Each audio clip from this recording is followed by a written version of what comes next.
আজকে আমি বানাচ্ছি ভিন্ডি দো পেঁয়াজা, মানে ঢ্যাঁড়সের দো পেঁয়াজা।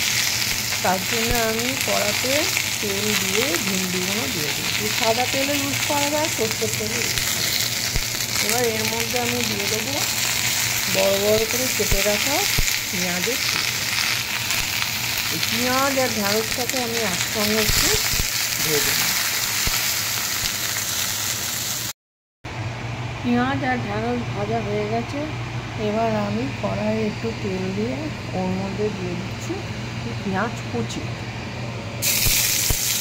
করে রাখা পেঁয়াজ,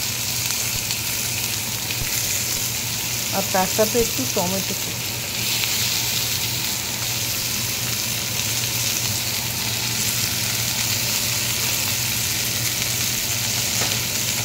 এবার এই পেঁয়াজ আর টমেটোটা দিয়ে বেশ করে নাড়তে হবে। আর তার সাথে দিয়ে দিচ্ছি একটু রসুন কুচিটা দিলে টেস্টটা অসাধারণ।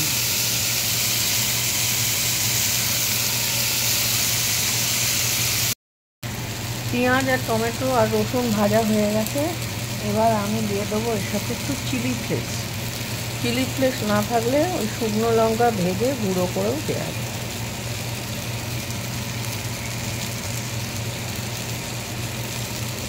আর কোনো রকম লঙ্কার গুঁড়ো এখানে দিতে হবে।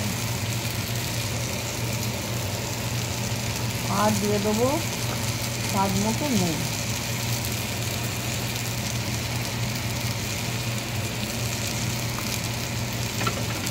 এবার এটাকে একটু নাড়াচাড়া করে এর সাথে ওই ঢ্যাঁড়স মিশিয়ে ভেজে রাখা ঢ্যাঁড়সটা।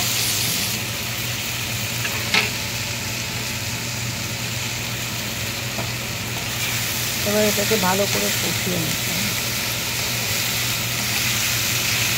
কষানোর সময় কিছু টমেটো দিয়ে দেবো, যেটা লম্বা লম্বা করে কাটা হয়।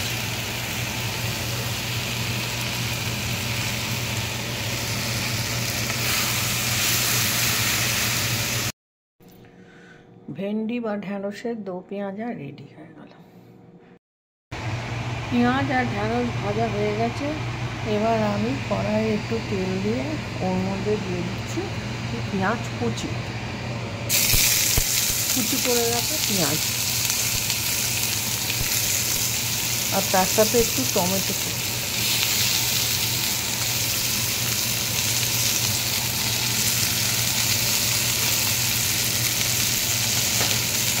এবার এই পেঁয়াজ আর টমেটোটা দিয়ে বেশ করে নাড়তে হবে।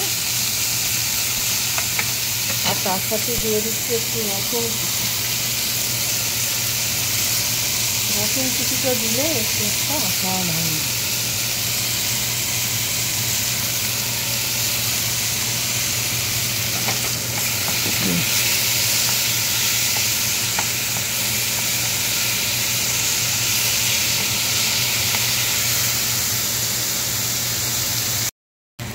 পেঁয়াজ আর টমেটো আর রসুন ভাজা হয়ে গেছে।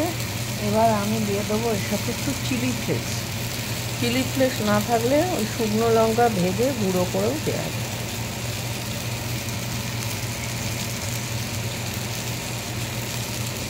আর কোনো রকম লঙ্কার গুঁড়ো এখানে দিতে হবে।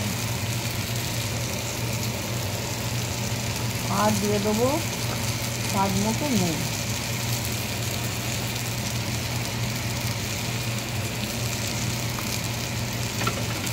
এবার এটাকে একটু নাড়াচাড়া করে এর সাথে ওই ঢ্যাঁড়স মিশিয়ে ভেজে রাখা ঢ্যাঁড়সটা।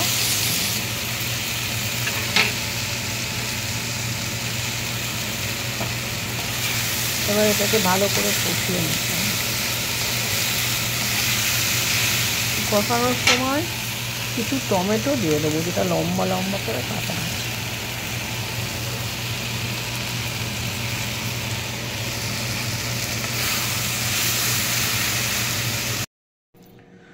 ভেন্ডি বা ঢ্যাঁড়সের দো পেঁয়াজা রেডি হয়।